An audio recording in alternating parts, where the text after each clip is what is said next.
Bismillahirrahmanirrahim. Assalamualaikum warahmatullahi wabarakatuh. Alhamdulillah, wassalatu wassalamu ala rasulillah wa ala alihi wa sahbihi wa man tabi'ahu wa mawalah. Subhanaka la ilma lana illa ma'allamtana innaka antal alimul hakim. Rabbi surah li sadri wa yassir li amri wa hlul uqdatan min lisani yafqahu qawli. Allahumma faqihna fid din wa 'allimna ta'wil warzuqna fahmal mursalin. Allahumma aftah lana futuhal arifin. Bapak, ibu, abang, kakak, adik yang ada di manapun berada, yang bersama kami malam ini di Ma'had Az-Zahra, Bang Alvin Firdaus beserta seluruh tim di Pontianak, tim yang ada di Riau, mudah-mudahan semua kita selalu dalam rahmat Allah Subhanahu wa Ta'ala. Amin ya Rabbal Alamin. Tema kita malam ini, kenapa Islamku tak menyelesaikan masalah? Kenapa Islamku tak menyelesaikan masalahku? Setelah taubat, setelah hijrah, rezekinya menurut dia tidak lancar, sakit, kehilangan, dan seterusnya. Yang pertama, perlu difahami, diluruskan cara pandang kita, bahwa kalau sudah Islam, bagi yang belum Islam, pindah ke Islam. Kalau sudah hijrah, bagi yang belum hijrah, yang sebelumnya mabuk, yang sebelumnya berzina, mohon maaf, yang sebelumnya khamar, yang sebelumnya riba, menganggap kalau saya sudah taubat, kalau saya sudah Islam, maka rezeki saya akan berlimpah, saya tidak akan sakit, saya akan sehat terus, tidak ada keluarga saya yang meninggal, saya tidak akan susah hati, saya akan bahagia terus.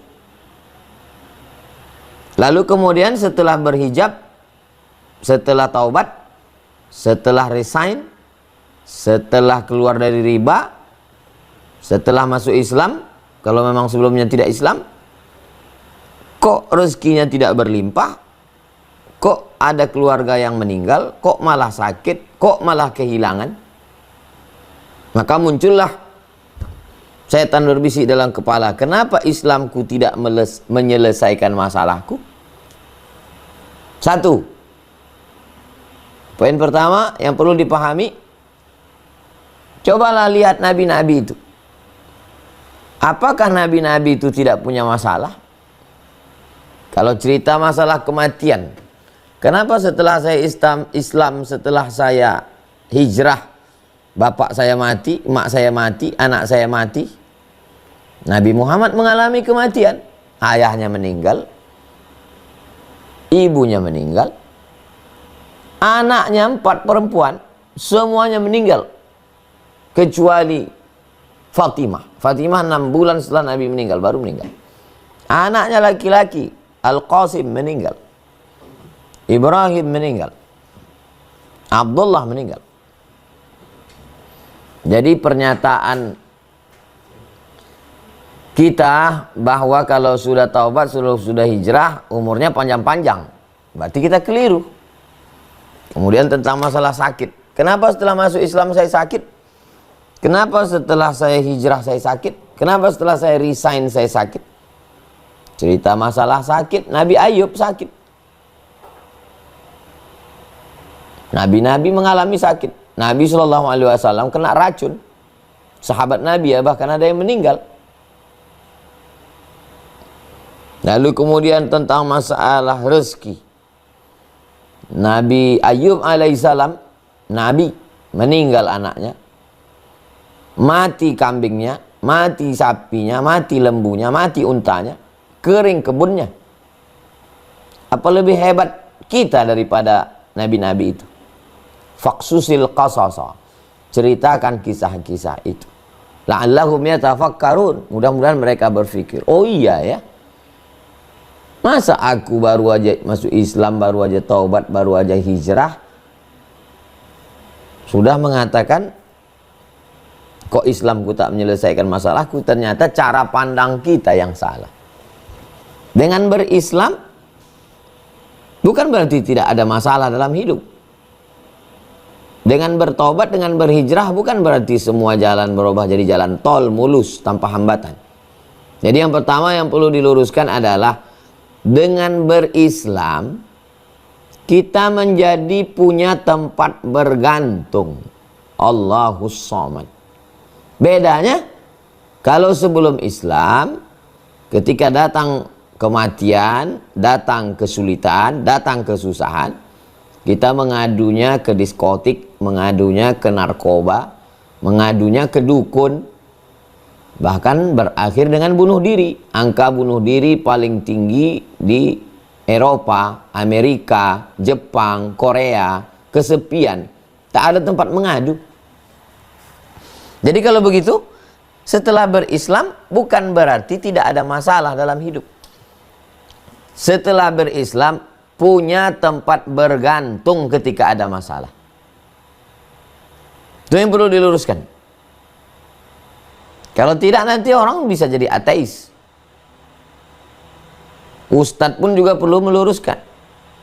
Anda kalau sudah taubat, kalau sudah hijrah nanti, masalah Anda tetap ada. Bukan berarti setelah masuk Islam, setelah taubat, setelah hijrah, hidup Anda mulus-mulus aja. Saya sebagai ustadz, lalu saya bilang ke jamaah, Anda kalau masuk Islam, rezeki Anda lancar, tidak akan ada kematian, tidak akan ada sakit, semuanya baik-baik saja. Lalu kemudian orang yang tak Islam masuk Islam, yang belum taubat, taubat, hijrah. Setelah itu komplain semua. Mana janji ustadz dulu? Gak pernah saya menyampaikan begitu. Yang saya sampaikan adalah semua orang punya masalah. Hidup kita tetap ada masalahnya. Masalah rezeki, masalah suami istri, masalah anak, masalah penyakit. Bedanya apa? Kita punya tempat mengadu, tempat bergantung. Tempat kita berkeluh kesah. Siapa? Allah Subhanahu wa ta'ala. Yang sebelum itu nggak ada. Sebelum itu kalau stres, kalau depresi, kemana dia mengadu? Ke penasehat spiritual, ke website ramalan, ke khamar, ke diskotik, ke night club. Tapi setelah berhijrah, kalau susah hatinya, dia ambil wudhu, dia sholat sunat, dia berzikir, dia berdoa. Ala bizikrillahi tatmainnul qulub. Dengan banyak berzikir maka hati akan menjadi tenang. Alam nashrah laka sadrak, apakah belum kami lapangkan dadamu? Berdoa kepada Allah, Rabbi syrah li sadri, lapangkanlah dadaku. Ini poin yang pertama. Mindset yang paling penting, meluruskan pikiran. Bahwa setelah aku masuk Islam, setelah aku bertobat, setelah aku hijrah, setelah aku memperbaiki diri, ujian tetap datang. Sampai kapan ujian ini datang? Sampai kita mati dalam keadaan husnul khatimah. Nih, poin yang pertama. Poin yang kedua, bahwa kesulitan, kesakitan, kesempitan, kematian, kesulitan hidup, kesempitan rezeki, kesakitan rasa sakit, kematian, itu bagian dari ibadah. Ibadah itu. Kita selama ini menganggap ibadah itu sholat, sedekah, zakat, wakaf, infak, pergi haji dan umrah, jihad fisabilillah. Itu ibadah. Tapi jangan lupa, ibadah ada yang sifatnya mengeluarkan, ada ibadah itu yang sifatnya menahan. Contoh yang mengeluarkan uang, zakat, wakaf, infak, sedekah. Mengeluarkan suara, baca Quran, azan, talbiyah. Mengeluarkan tenaga, bangun masjid, tawaf, sa'i, jihad, mengeluarkan darah, mati syahid. Itu sifat ibadah yang mengeluarkan, tapi ada ibadah yang menahan. Tahan makan, tahan mata, tahan telinga, tahan pikiran, tahan lisan, tahan kemaluan, tahan kaki. Itu ibadah.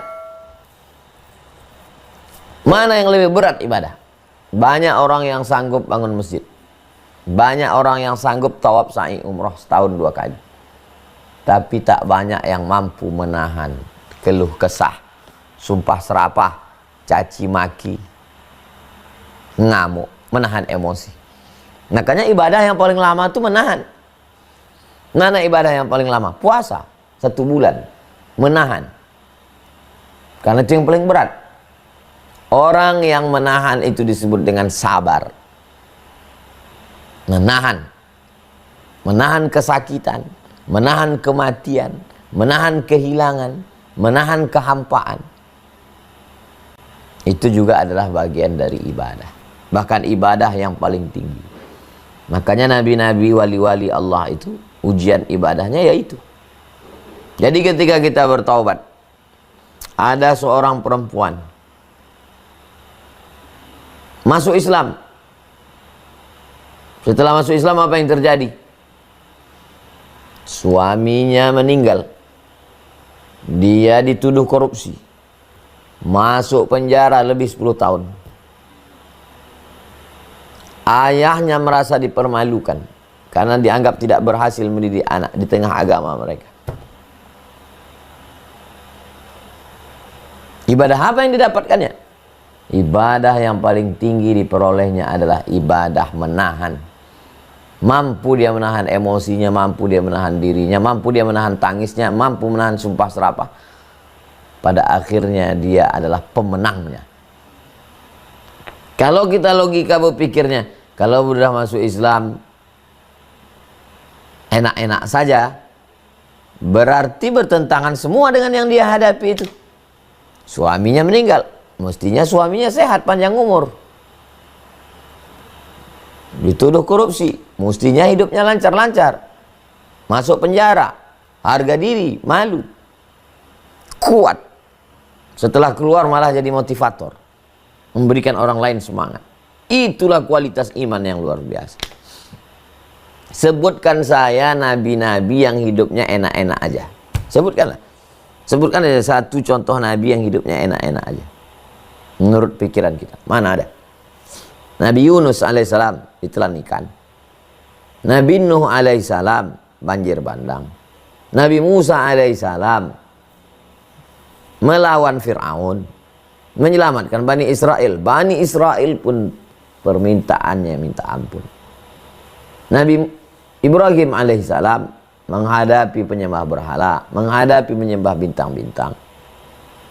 Nabi Isa alaihissalam dituduh sebagai anak zina, mau disalib. Nabi Daud alaihissalam menghadapi raja yang zalim. Nabi Daud alaihissalam, Nabi Sulaiman alaihissalam. Nabi Sulaiman itu kan enak Pak Ustaz. Coba posisikan kita sebagai Nabi Sulaiman. Andai kitalah menjadi Nabi Sulaiman, apakah sanggup kita menghadapi ujian Nabi Sulaiman? Bagaimana ujian Nabi Sulaiman? Angin tunduk, jin ifrit tunduk, semut-semut, burung-burung tunduk. Apa tidak paling berat itu ujian? Banyak orang yang lulus ketika kehilangan, tapi ketika mendapat kekuasaan, jadi camat aja, jadi kades dapat 1 miliar 1 desa aja tangkap KPK, apalagi kekuasaan Nabi Sulaiman alaihissalam, menguasai alam jin, menguasai angin, menguasai alam binatang, menguasai alam manusia. Bayangkan tuh. Wa balawnahum bil hasanat, kami uji mereka dengan hasanat, dengan yang enak-enak. Wasayyiat, dengan yang tidak enak. Yang enak dalam pandangan manusia. Jadi sebenarnya setelah kita Islam, setelah kita bertaubat, setelah kita hijrah, kita dihadapkan pada mengalahkan keinginan kita, mengikuti keinginan Allah Subhanahu wa taala. Keinginan kita panjang umur. Kata Allah, mati. Kita kalahkan keinginan kita, kita ikut keinginan Allah. Menurut keinginan kita adalah melimpah ruah. Kata Allah Subhanahu wa taala, kuuji engkau dengan kekurangan. Setelah kita berusaha, berikhtiar, tawakal, berdoa, serah sama Allah, ternyata yang terjadi adalah keinginan Allah, bukan keinginan kita. Islam artinya menyerahkan urusan kita kepada Allah setelah usaha dan ikhtiar. Ini kalau sebelum usaha dan ikhtiar udah nyerahkan pada Allah, itu namanya Jabariyah, sesat itu, bukan ahlu sunnah. Sedangkan ahlu sunnah adalah mengikut kehendak Allah setelah usaha dan ikhtiar.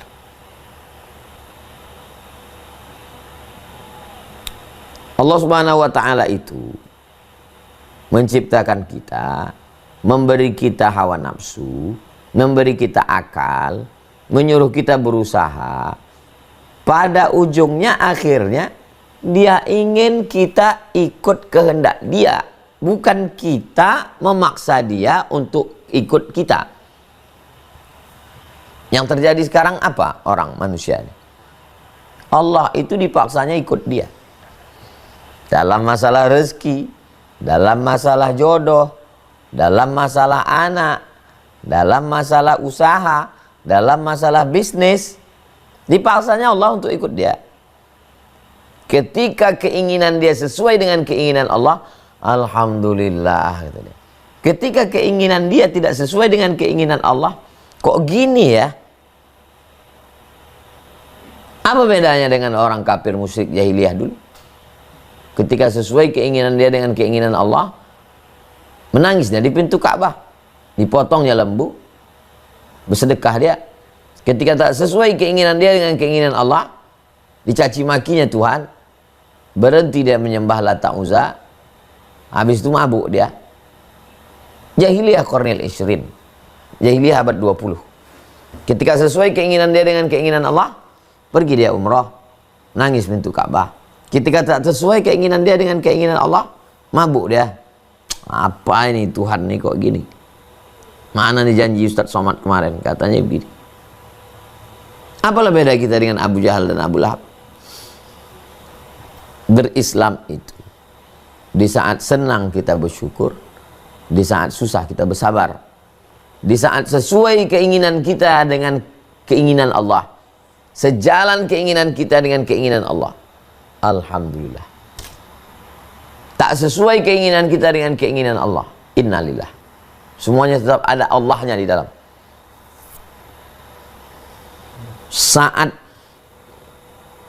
apa yang kita mau, itulah yang Allah beri, alhamdulillah wa syukrulillah. Di saat tak sesuai dengan yang kita harapkan, saat itu kita mampu berkata, Masya Allah, la yasuqul khaira illallah, tidak ada yang bisa mendatangkan kebaikan kecuali Allah. Wa la yasrifu su'a illallah, tidak ada yang dapat menolak keburukan kecuali Allah. Huwan nafi'u, dialah yang datangkan manfaat. Waddarru, dia pula yang menolak mudarat. Iyamsaskallahu bidurrin, kalau ada sesuatu yang tidak menyenangkan terjadi pada dirimu,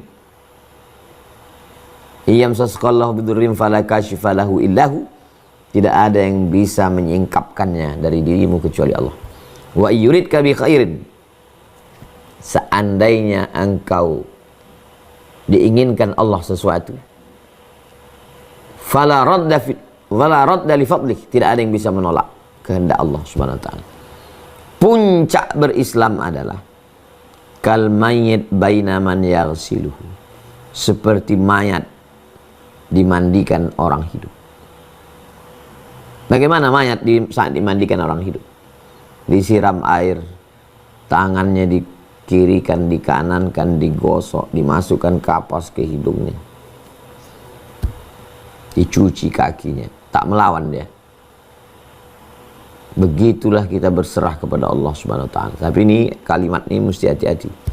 Kalau tidak nanti orang jadi Jabariyah. Jabariyah itu nggak ada ikhtiar sama sekali, nggak ada usaha sama sekali. Ya udahlah, serahkan. Itu penyebab kemunduran umat Islam. Jadi tidak mau orang yang sudah hijrah, sudah masuk Islam, sudah taubat, lalu kemudian memahami berislam, dipotong. Jangan potong video saya ini, utuh dia. Kalau tidak nanti orang jadi apatis. Oh, kalau gitu nggak ada usaha. Setelah berusaha, berikhtiar, hutannya dibersihkan, tanahnya dicangkol, dibajak, dikasih pupuk, benihnya ditanam, dijaga, dikasih pagar supaya tidak diganggu babi, pagar plastik supaya tidak dimakan tikus, dibuat orang-orangan sawah supaya tidak ditangkap burung, berdoa tiap malam supaya hujannya menyuburkan, jangan membanjirkan, dijaga, disemprot pakai pestisida dengan dosis tertentu supaya tidak dimakan wereng. Menurut prediksi akan panen 1 ton. Malang tak dapat ditolak, untung tak dapat diraih. Bukan 1 ton yang datang, habis semuanya rata di bantai angin puting beliung dalam 1 malam. Besok pagi, apa yang keluar dari mulut kita? Kenapa Islamku tak menyelesaikan masalahku? Aku sudah tahajud, aku sudah sedekah, aku sudah berzikir. Berarti kita gagal. Itulah kegagalan kita. Ikhtiarnya sudah, zikirnya sudah, doanya sudah, tawakalnya sudah. Gagalnya ya di situ. Buah ibadah itu di mana? Buah ibadah itu ketika hati bisa menerima apapun yang diberikan Allah Subhanahu wa ta'ala. Itulah buah dari ibadah. Sholat kita, puasa sunat kita, sedekah kita, zikir kita, haji dan umroh kita itu. Mana buahnya? Itu kan tanamannya. Buahnya adalah ketika kita bisa menerima kejadian-kejadian dalam hidup yang diberikan Allah, dan kita bisa kuat. Kita bisa berkata, la haula wala quwata illa billah. Tiada daya, tiada upaya kecuali Allah. Dan setelah itu kita bangkit. Begitulah kehidupan Nabi Adam. Setelah jatuh, bangkit. Rabbana zalamna anfusana wa illam taghfir lana wa tarhamna lanakunanna minal khasirin. Setelah jatuh, terusir dari istana Fir'aun, tetap bangkit, memulai kehidupan yang baru, menjadi pengembala kambing Syuaib. Itulah bukti hasil daripada ibadah, mengenal Allah, bahwa Allah, innallaha la yudhi'u ajral muhsinin, Allah tidak menyia-nyiakan amal kebaikan orang, bahwa Allah Subhanahu wa ta'ala Al-Qayyum, Dia mengatur kehidupan kita. Bukan berarti Dia setelah menciptakan dibiarkannya aja. Itu bukan Allah. Allahu la ilaha illa huwa Al-Hayyu, Dia maha hidup. Al-Qayyum, Dia mengatur. Semut yang ada di dalam lubang kayu, cacing-cacing yang ada di dalam lubang tanah, burung-burung yang ada di dahan, semua diatur oleh Allah. Apalagi kita sebagai khalifah manusia, makhluk yang paling mulia. Jadi motivator-motivator, ustadz-ustadz yang memberi semangat itu ekstern dari luar, tapi yang membangkitkan dari dalam adalah ibadah kita itu. Jadi jangan heran kita kalau melihat ada orang yang sering puasa sunat, yang sering berzikir, yang sering sholat, ketika dia kena pukulan bertubi-tubi dia tetap tegar. Kita yang datang menasehati lebih kuat pula tangisan kita lagi dari dia. Kenapa dia bisa tegar? Sesungguhnya dia sudah lama membangun benteng. Dia menggali tanahnya, dia membuat pondasinya, dia memasang batu batanya, dia mengecornya. Ketika air bah datang, dia sudah slow, dia sudah tegar, dia kuat. Kapan dia membangun kekuatan itu? Dalam akidah yang kuat. dalam ibadah yang kuat. Itulah kekuatan. Kekuatan untuk menerima apa yang datang dari Allah Subhanahu wa ta'ala. Kenapa ya Allah itu mesti menguji? Mesti ada sakit, mesti ada mati, mesti ada bangkrut, mesti ada susah. Disitulah kualitas manusia. Berapa banyak orang yang hidupnya sezaman dengan Buya Hamka di Indonesia ini? Tahun 1900-an. Yang lahir tahun 1900-an. Antara tahun 1900 dengan sampai 1910. Kenapa yang melejit itu Buya Hamka? Karena pukulan hidup yang luar biasa. Karena pukulan hidup. Begitu banyak manusia. Kenapa orang ini yang diangkat Allah derajatnya? Karena pukulan hidupnya. Baca buku biografinya, tonton filmnya, baru kita tahu kualitasnya. Dari sekian banyak yang ada dalam tanah, kenapa ini yang muncul ke atas? Kenapa ini yang paling mahal? Intan, berlian. Kenapa ini yang paling mahal? Karena proses pembekuan yang sedemikian. Maka puncaknya dialah yang paling keras di antara batu-batu. Mengalahkan batu kecubung, mengalahkan batu rubi, mengalahkan batu blue safir, mengalahkan, maka dia delima, mengalahkan zamrud. Dia yang paling keras. Dia adalah diamond, kata orang.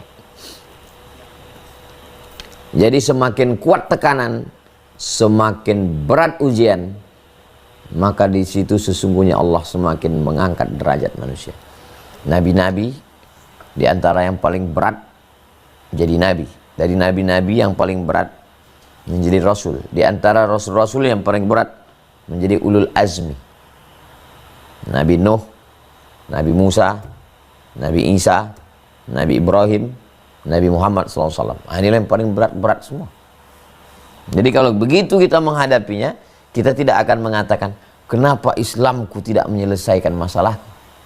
Kita akan berkata, kenapa pemahamanku belum lagi pemahaman Islam yang benar. Berarti pemahamanku masih pemahaman jahiliyah. Pakaianku sudah Islam, ibadahku sudah Islam, tapi pemahamanku masih pemahaman jahiliyah. Pemahaman jahiliyah. Kalaulah pemahaman jahiliyah itu yang ada di kepala kita, hidup pun kita di zaman Nabi, belum tentu kita ikut Nabi. Pasti kita akan ikut Abu Lahab, Abu Jahal. Kita tengoklah kehidupan Nabi. Abu Jahal, Abu Lahab tidurnya di atas kasur yang tebal, di atas permadani. Nabi Muhammad SAW bangun tidur berbekas pundaknya dengan pelepah korma. Standar kita, orang sukses berhasil berarti Abu Jahal, Abu Lahab. Kalau gitu kita ikut Abu Jahal, Abu Lahab lah. Anda hidup pun kita di zaman Nabi Musa, kita akan ikut Fir'aun. Karena menurut standar kita, orang yang berhasil, punya kekuasaan, kaya raya, ditakuti orang. Fir'aun lah. Nabi Musa terusir dari istana, mengembala kambing. Pemahaman kita masih pemahaman jahiliyah. Gimana kita mau menyelamatkan diri? Maka sesungguhnya bersihkan dulu pemahaman kita bahwa menjadi penguasa kalau dekat dengan Allah akan diridhai Allah. Daud, Sulaiman. Menjadi orang sakit kalau dekat dengan Allah diridhai Allah. Siapa dia? Ayub. Menjadi orang yang terombang-ambing di tengah laut kalau diridhai Allah, dekat dengan Allah, disenangi Allah, menjadi hamba Allah. Nabi Yunus alaihissalam menjadi orang yang sakit, menjadi orang yang kehilangan, menjadi orang yang menghadapi kematian. Apapun yang terjadi dalam hidup, sampai pada puncaknya, tak lagi ada bedanya antara pujian dengan cacian. Tak lagi ada bedanya antara kekuasaan atau menjadi rakyat jelata. Karena memandang bahwa semua itu datang dari Allah. Inna lillah wa inna ilaihi raji'un. La haula wa la quwata illa billahil aliyil azim. Kalau sudah sampai ke tingkat itu, kita tidak lagi akan bertanya, kenapa Islamku tidak menyelesaikan masalah? Karena kita tidak menganggap itu masalah. Kita menganggap itu datang dari Allah, itu ujian Allah. Allah ingin menguji aku. Selalu berprasangka baik kepada Allah. Mungkin Allah mau menghapuskan dosaku. Mungkin Allah sudah menempatkanku di daftar orang penghuni surga, tapi amalku kurang. Mungkin Allah sudah mengangkat derajatku. Mungkin Allah ingin mendudukkan aku di tempat maqamam mahmudah. Dan selalu memandangnya ke dalam. Mungkin zikirku kurang, mungkin sholatku belum khusyuk, mungkin aku masih ujub, mungkin aku masih riya, mungkin aku belum cukup syarat untuk masuk surga Allah SWT. Selalu menyalahkan diri kita. Barulah kita bisa berkata Allah subhana, Allah maha suci, wa ta'ala, Allah maha tinggi. Selama ini yang kita rasa, aku udah sholat ya, aku sudah hijrah ya, kok gini ya? Berarti kita sebenarnya sedang berkata subhani, maha suci aku, Allah yang salah. Tapi katanya Allah subhana, Allah maha suci. Kenapa kita masih menyangka diri kita yang suci? Allah yang salah kasih takdir. Nauzubillah. Kita perbaiki pikiran, pemahaman. Kita perbaiki ibadah. Kita perbaiki hati kita supaya Allah memberikan nur, pencerahan ke dalam hati, supaya kita bisa menerima semuanya. Jam 20.42 sebagaimana biasa, jam 20.40 saya serahkan ke Bang Alvin Firdaus. Lebih kurang 4 poin supaya kita luruskan pemahaman. Mudah-mudahan menguatkan saya yang menyampaikan, menguatkan jamaah apa yang akan kita hadapi ke depan, bahwa Allah sayang sama kita, bahwa kita mesti meluruskan pemahaman, bahwa kita mesti meningkatkan ibadah, bahwa kita mesti berprasangka baik pada Allah, bahwa kita selalu dalam lindungan Allah, dalam rahmat Allah Subhanahu wa taala.